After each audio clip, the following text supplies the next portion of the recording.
Let's get this underway. Time for the Romans. Let's see what they can do. Of course, we're going to make our roll for our command points. So let's see what we get. Remember, it's +1 for being a competent commander. Added to the die roll and then halved. Rounded up. That's going to be 5, so it's going to be a total of 3 CP for the Romans. Not bad. Put them right there. Well, first thing we're going to do is we're going to move up our infantry. They move 2 in the open, so let's get that underway. Put our little marker there.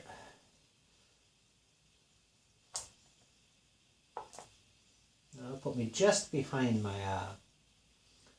my light infantry, so I'm not going to move the full 2 because I don't want to interpenetrate them or anything.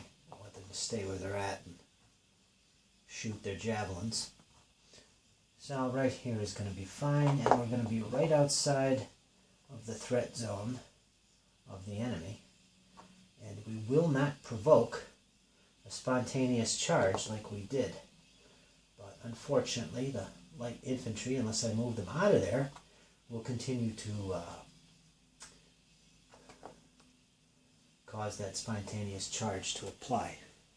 So that's 1 CP right there. Alright, we're going to leave the light infantry there. I'm not too concerned about the enemy charging me, because I do want to shoot them javelins at least 1 more. We can interpenetrate our heavy infantry without problem. Now, next CP, I want to move up my cavalry. It's over here on the Roman left. They move 4 normally in the open. First thing I want to do is just move a little bit forward. I don't think I want to move the full distance. Just enough to cause a little bit of concern from those lights so they don't come rushing too quickly on the Roman flank.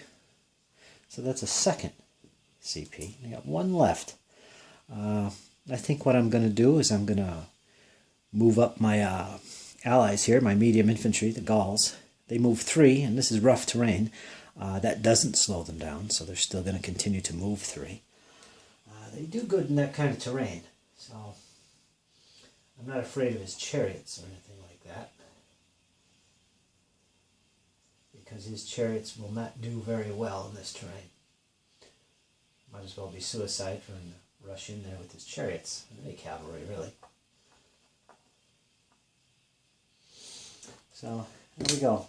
I got 1 more CP for my commander, which he can use to move. And basically, I'm just going to move forward. He moves 4 for medium cav.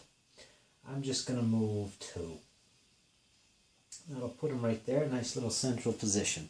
So that used up all my CP for the turn. Nice and simple. I would like to have got my light cavalry over on the flank and come over on the left of the Seleucids' flank here. I don't like that side chariot being in the way, but regardless, now we go to the shooting. And once again, it's the same situation. Same targets. We can double check again and see what's going on. So this light infantry will be shooting at this pike block again. This light infantry will be shooting at the elephant again. So let's get out our little dice tray here and roll some dice again.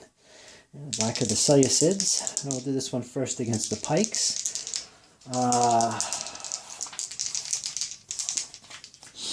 And let me see. First thing we got here is that the light infantry will suffer the -1 penalty, of course. Quality is ordinary for both the pikes and the velites. So it's just straight die rolls. The protection of the pikes, if you remember, was 1. So they're going to get a +1. The velites are going to get a -1.